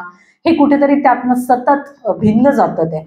म्हणूनच तुम्हाला स्ट्रॉंग होण्यापलीकडे काहीही ऑप्शन तिथे नसतो आणि स्ट्रॉंग व्हावंच लागतं, जेणेकरून तुम्हाला आपोआपच तुमच्या जवानांना ती शिकवण मिळते की आता पुन्हा नव्याने सुरू करायचं आहे. उद्याचा सूर्यप्रकाश हा नवीन आहे, उद्याचा सूर्य नवीन असणार आहे, आपली नव्याने सुरुवात झालेली आहे. म्हणून अक्षरशः अशा प्रसंगांमधून लगेच बाहेर येऊन आम्ही दुसऱ्या मोहिमेची तयारी करत असू की नाही. आता एक झालं ते झालं. आणि सुरुवातीला मलाही खूप विचित्र वाटायचं की एवढा मोठा प्रसंग घडलाय पण आपण किती नॉर्मल आयुष्य जगतो. पण ते खूप गरजेचं आहे. जसं मी म्हणाले की ते हृदयात असतंच, पण त्याचं चांगल्या गोष्टींमध्ये रूपांतर करणं जास्त गरजेचं असतं. हा एक खूप महत्वाचा वेगळा इश्यू. म्हणजे हा जनरली मी जेव्हा महिलांच्या संस्थांमध्ये बोलते तेव्हा मी करते, पण आज मी मुद्दाम हा इथे मांडतीये इन्क्लुजनचा. कारण इंडियन आर्मीमध्ये एक मुलींचा जो प्रवास आहे, आता आपण खूप एक सुंदर दिवस अनुभवणार आहोत, म्हणून मला त्याच्याविषयी बोलायला आवडेल की 30 मे रोजी पुण्यामध्ये जे आपली नॅशनल डिफेन्स अकॅडमी आहे NDA खडकवासल्याची, तर तिथून पहिल्यांदाच मुली ऑफिसर म्हणून बाहेर पडणार आहेत. आमच्या मागच्या सगळ्या मुलींनी OTA मध्ये ट्रेनिंग केलेलं आहे, ऑफिसर्स ट्रेनिंग अकॅडमीमध्ये OTA मध्ये चेन्नईला. पण आता पहिलीच बॅच 3 वर्षांपूर्वी NDA मध्ये गेली आणि अतिशय खडतर प्रशिक्षण घेऊन या 17 मुली आता मुलांच्या बरोबरीने बाहेर पडतायत. आणि तिथे 3 वर्ष त्यांनी अतिशय टफ वातावरणात पूर्ण केलेत आणि यानंतर त्या आता त्यांच्या अकॅडमीमध्ये जाणार आहेत, आर्मी, नेव्ही आणि एअरफोर्स अशा पद्धतीने. तर हा प्रवास सुद्धा सगळ्या लेडी ऑफिसरसाठी खूप आव्हानात्मक होता. कारण आपल्या एकूणच कायदा जे आहे आपली कायदे व्यवस्था त्याच्यावरती ब्रिटिशांचा प्रभाव आहे, आपल्या सगळ्यांना माहिती आहे. मग ते मागच्या वर्षी आपण सगळे रिफॉर्म्स केलेत, CRPC, CPC या सगळ्या ह्याच्यामध्ये. तर आर्मीचा जो कायदा होता तोही काही अपवाद नव्हता. त्याच्यामध्ये मुलींसाठी एक डॉक्टर सोडला तर कुठली प्रोव्हिजन नव्हती. 91-92 साली हा विचार झाला आणि तात्पुरते 5 वर्षांसाठी मुलींना आपण म्हणजे घेऊया, मुलींना कन्सिडर करूया सिलेक्शनसाठी म्हणून तो प्रवास सुरू झाला. मग आधी 5 वर्ष 10 वर्ष हा प्रवास म्हणजे कुठल्याही प्रकारच्या राखीव जागा नव्हत्या, तर कन्सिडर केलं जाईल त्यांना प्रवेशासाठी, एवढंच होतं. आणि आता 19 साली जे डिसिजन आलंय सर्वोच्च न्यायालयाचं की कर्नल पदासाठी त्यांना कन्सिडर केलं जायचं त्यांनाच आहे.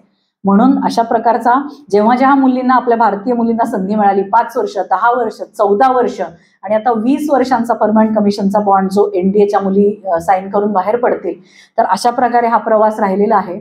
यातनं शिकण्यासारखं एवढंच आहे की अपॉर्च्युनिटी देणं हे संस्थांच्या हातात आहेच, ते त्यांनी केलंच पाहिजे, पण त्या संधीचं सोनं करणं हे व्यक्ती म्हणून आपल्या हातात असतं, तर ते सुद्धा आपण केलं पाहिजे. आणि म्हणून हा कुठलाही विकासाचा जो काही प्रवास असतो हा एकट्याचा नसतो की आम्ही मुली खूप पराक्रमी होतो म्हणून आर्मीमध्ये टिकून राहिलो, हे बरोबर नाही. किंवा संस्थांनी असं म्हणणं की मुलींना आम्ही संधी दिली नाही, हे दोघांनी मिळून काम केलंय. आणि त्याच्यामुळे आज फायटर पायलट असो, आर्टिलरीमध्ये मागच्या वर्षी मुली कमिशन झाल्या. आर्टिलरी म्हणजे तोफगोळ्यांचा जो विभाग असतो त्याच्यात मुली नव्हत्या कमिशन होत एवढे वर्ष, पण त्याही मागच्या वर्षी व्हायला लागल्या. आणि आता खूप मोठा गॅप मुलींनी जोडलेला आहे. म्हणजे मुलींचे पालक कोणी असतील तर म्हणून हे मी आवर्जून इथे सांगते आपल्या सगळ्यांसाठी.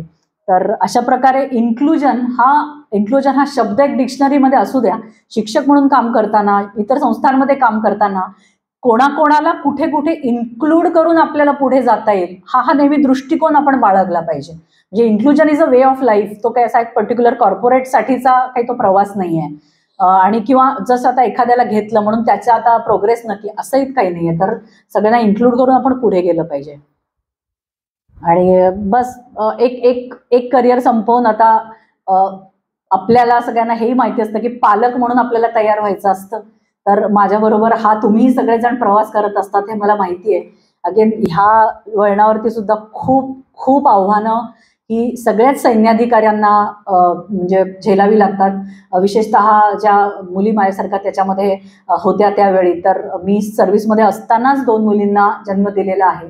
आणि त्यावेळी अगदी स्वतःचा फिटनेस, त्याच्यानंतर नियमित योग साधना, अध्यात्म, आणखीन आयुर्वेद अशांच्या सगळ्या आधाराने खूप छान पद्धतीने ह्या 2 फेजेसमधनं मी बाहेर पडले. दुसऱ्या वेळी तर अतिशय प्राणघातक असा माझी अवस्था होती, कारण मला टायफॉइड होता आणि मी पंजाबच्या बॉर्डरवरती पोस्टेड होते आणि खूप आव्हानं होती. माझ्या मागे सततचा प्रवास असायचा, पण त्याही वेळेला हाताला ते सलाईन सतत लावण्यासाठीच एक मोठं लावून ठेवलं होतं. तसाच हात घेऊन ड्रायव्हिंग करायची, ऑफिसमध्ये जायचं, ऑफिसचं काम घरी बोलवायचं. अशा पद्धतीने 7, 8, 9 महिन्यापर्यंत काम करून त्यातनं ताऊन सुलाखून कदाचित बाहेर पडले असेल. एक वेगळाच आत्मविश्वास येतो ह्या सगळ्या फेजेसमधनं आपल्याला. म्हणून आजच्या तिथे जाऊ बघणाऱ्या तरुण मुलींना सुद्धा मी सांगते की ह्या जबाबदाऱ्या म्हणजे हे ओझं नाही आहे, तर हा आनंद आहे. कारण त्यातनं आपल्याला खूप शक्ती पण मिळत असते. कौटुंबिक आयुष्य आणि आपलं प्रोफेशनल लाईफ जे असतं ते सरांनी अतिशय छान पद्धतीने मगाशी सांगितलं की माझ्या यशाचा मागे माझं मोठी प्रेरणा म्हणजे माझी पत्नी आहे. हे किती सुंदर गोष्ट आहे, ही मी स्वतःची अनुभूती आहे. म्हणून आज जे एक कौटुंबिक जबाबदाऱ्यांसाठी जी आपली जे आपल्याला आस्था नसणं हे जे वातावरण तयार होत चाललंय, हे कुठेतरी पुन्हा मुलींनी बघण्याची गरज आहे. ह्यातनं आपल्याला प्रचंड मोठी ऊर्जा मिळत असते, साध्य मिळत असतं. आणि ह्या सगळ्या सकारात्मकतेनं आपण पुढे गेलो तर professionally also we can work better. जे आपण एकटे असतो ना ते काम करू शकतोच, पण कुटुंबासह आपण एखादी गोष्ट साध्य करतो तेव्हा पुन्हा एकदा आयचा नाही तर वीचा हा प्रवास होतो, इथे सुद्धा कुटुंबात सुद्धा.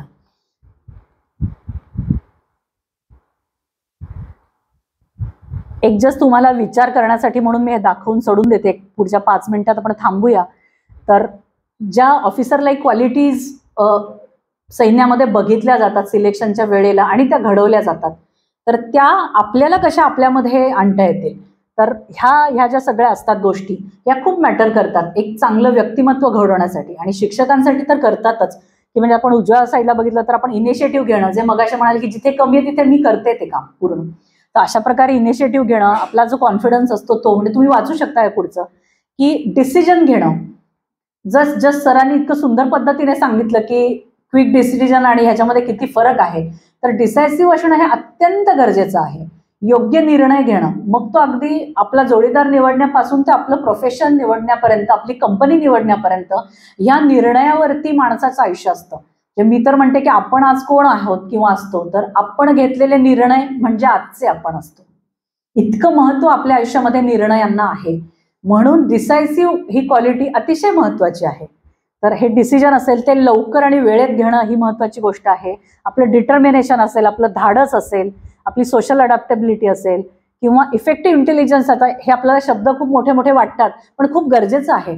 आपलं जे क्वालिफिकेशन असतं, आपलं जे स्किल सेट असतो, आपलं म्हणजे आपली जी डिग्री असते ती अप्लाय करता आली पाहिजे. ती जर आपल्याला अप्लाय करता आली नाही संकटकाळी किंवा आपल्या प्रोग्रेससाठी किंवा दैनंदिन आयुष्यामध्ये, तर त्याचा अर्थ काहीही त्याला अर्थ उरणार नाही.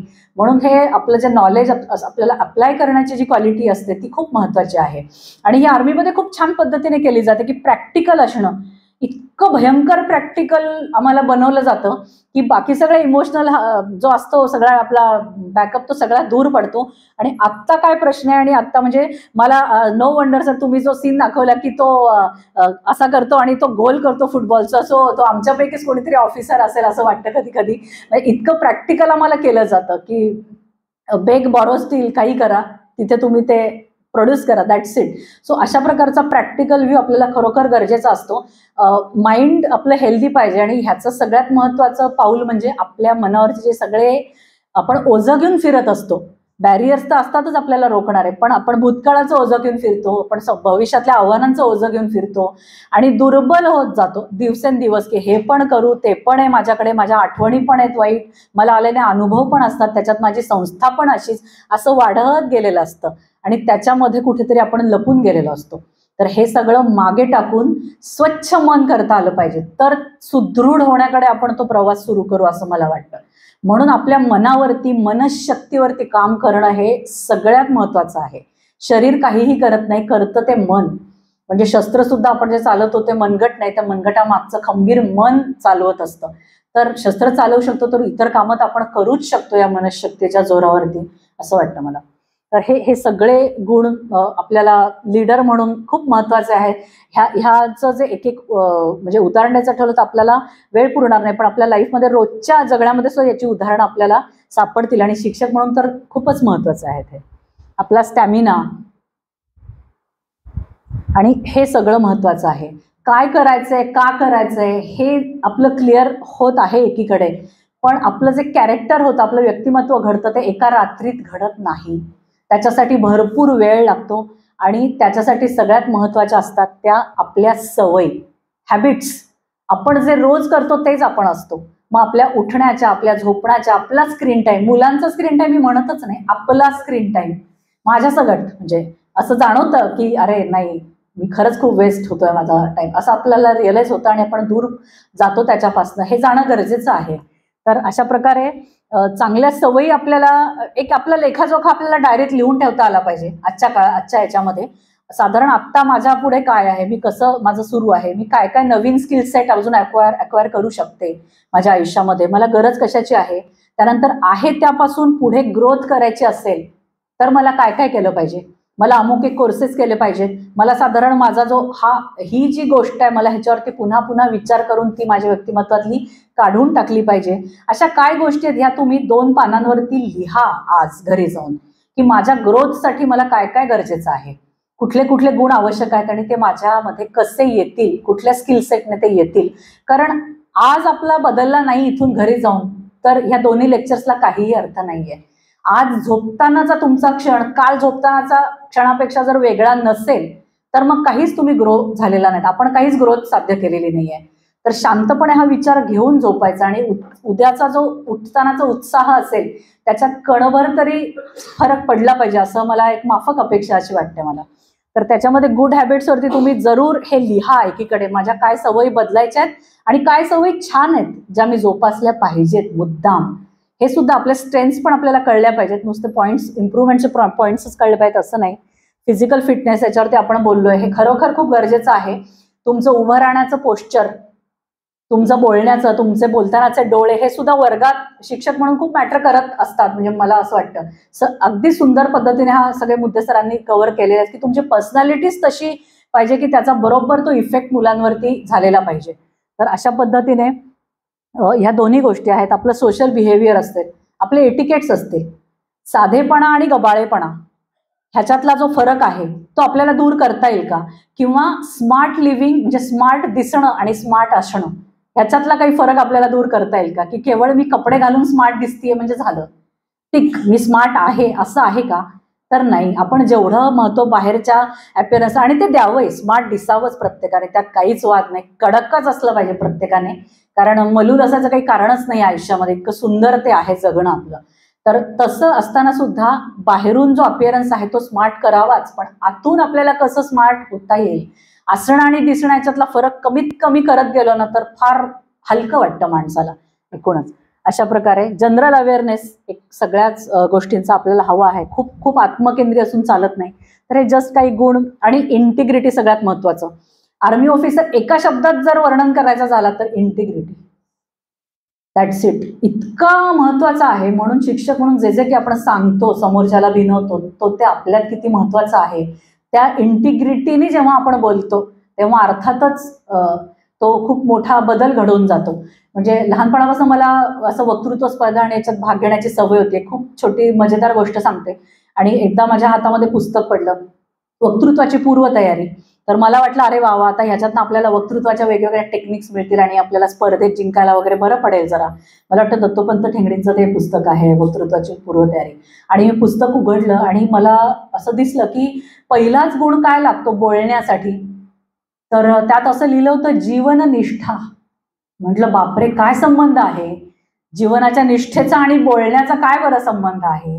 मग जेव्हा उदाहरण वाचलं तेव्हा कळलं की मैं मेरी झांसी नहीं दूंगी, हे वाक्य एकच आहे, पण त्या वाक्याने एवढा मोठा इतिहास रचलाय की आज मलाच काय, माझ्याही मुलीला वक्तृत्वाच्या स्पर्धेमध्ये किंवा फॅन्सी ड्रेस स्पर्धेमध्ये एक वाक्य पुरून उरतं, मैं मेरी झांसी नहीं दूंगी. कारण त्या एका वाक्यामागे सगळी त्या राणीची जीवननिष्ठा होती, तिचं स्वातंत्र्य, तिचा स्वधर्माविषयी तिची तळमळ, पारतंत्र्याविषयीची चीड, काय नव्हतं त्या एका वाक्यामध्ये. आणि त्यावेळी एकदम मी सटपटून गेले होते की नाही, बोलणं इतकं सोपं नाहीये, आधी काहीतरी असायला हवंय त्या पोहऱ्यामध्ये, जे त्याच्यात ते आधी आलं पाहिजे, आडात आधी ते आलं पाहिजे, मग ते पोहऱ्यात पाणी येणार. तर म्हणून शिकवणं किंवा बोलणं ही अतिशय अवघड गोष्ट आहे. ती मुळापासूनच माणसाला बदलू शकते जर ती चांगल्या प्रकारे आपण केली तर म्हणून इंटिग्रिटी असे काही गुण आहेत. हे करत राहायचं. ह्या काही छोट्या छोट्या टिप्स आहेत ज्या आपलं आयुष्य खरोखर बदलू शकतात. टाइम मॅनेजमेंट सारख्या, म्हणजे आपल्याला we need to compartmentalise our things, की आपल्याला हे सगळं ह्या गोष्टी करायच्या आहेत, पुढच्या आठवड्याभरात मला हे करायचं आहे, साधारण 2 महिन्यांमध्ये मला हे करायचं आहे. अशा प्रकारचे छोटे छोटे टार्गेट्स आपण फिक्स करू शकलो आपल्या डोळ्यासमोर, तर आपण जास्तीत जास्त स्किल सेट्स अक्वायर करू शकतो किंवा पुढे जाऊ शकतो आहे त्यापेक्षा. तर अशा प्रकारे आपलं रुटीन असेल, डाएट असेल, आपल्या हॉबीज असतील. आपल्याला खूप कमी महत्व वाटतं की हॉबीज काय फॉलो करायच्या, गाणं असेल, हे असेल, ते फावल्या वेळात आहेत. पण जर आपण आपला स्क्रीन टाइम कमी केला, तिथे रील्स कमी पाहिल्यानंतर आपल्याला सुद्धा गायला खूप वेळ असतो असं आपल्या लक्षात येईल की आपणही गायला लागतो, नाचायला लागतो. हे प्रत्येकाला कधी ना कधी अनुभवलं असेल ना आपण, की हे कमी झालं की बरोबर आपण वेळ काढू शकतो. तर अशा प्रकारे या छोट्या छोट्या गोष्टी आहेत, पण या आयुष्याला सुंदर करतात, सशक्त करतात आणि सकारात्मक करतात. आणि अशी ऊर्जा जेव्हा सामूहिक पद्धतीने आपण बघतो तेव्हा ती खूप मोठे बदल घडवते. We are what we repeatedly do. पुन्हा पुन्हा हेच, आणि दॅट्स इट. तर ही सगळी जर्नी आहे. माझी मनापासून इच्छा आहे की start from where you are. तुम्हाला जिथे कुठे असाल आणि ज्या कुठल्या दिशेने जायचं असेल, सुरुवात आत्ताच आणि आजच केली पाहिजे. कारण तरच तुम्ही ह्या सगळ्या गोष्टी घेऊन काहीतरी आयुष्यामध्ये चांगलं करू शकता, स्वतःच्या आयुष्याचा पर्पज शोधून ठेवू शकता समोर. म्हणून मला एक महाभारतातल्या एका श्लोकाने समारोप करायला आवडेल की जेव्हा युधिष्ठिर विचारतो भीष्माचार्यांना की कालो वा कारणम राजा, राजा वा काल कारणम, म्हणजे काय काय नक्की हा गोंधळ आहे की परिस्थिती लीडरला घडवते की लीडर परिस्थितीला घडवतो, काय कालो वा कारणम राजा, राजा की काळ. तेव्हा भीष्माचार्य म्हणतात की इथे संशयो मा भूत, don't get confuse at all. काही याच्यात गोंधळ नाहीये. राजा कालस्य कारणम, एक लीडर सगळं घडवत असतो. त्याच्यामुळे आपण जिथे कुठे लीडरशिपच्या सगळ्या गुणांविषयी उभं राहतो तिथे तिथे आपण तो काळ घडवत असतो. इतकं मोठं याच्या मागचं आपल्याला सगळं फिलॉसॉफी सांगता की जिथे कुठे आपण उभे असतो आजूबाजूची परिस्थिती आपण चांगली करूया, आपली संस्था चांगली करूया, आपलं घर चांगलं करूया आणि ते प्रत्येक गोष्ट चांगली करण्यासाठीच्या सगळ्या आवश्यक लीडरशिप क्वालिटीज आपण स्वतःमध्ये आणूया असं मला वाटतं आपण निश्चय करूया. जय हिंद.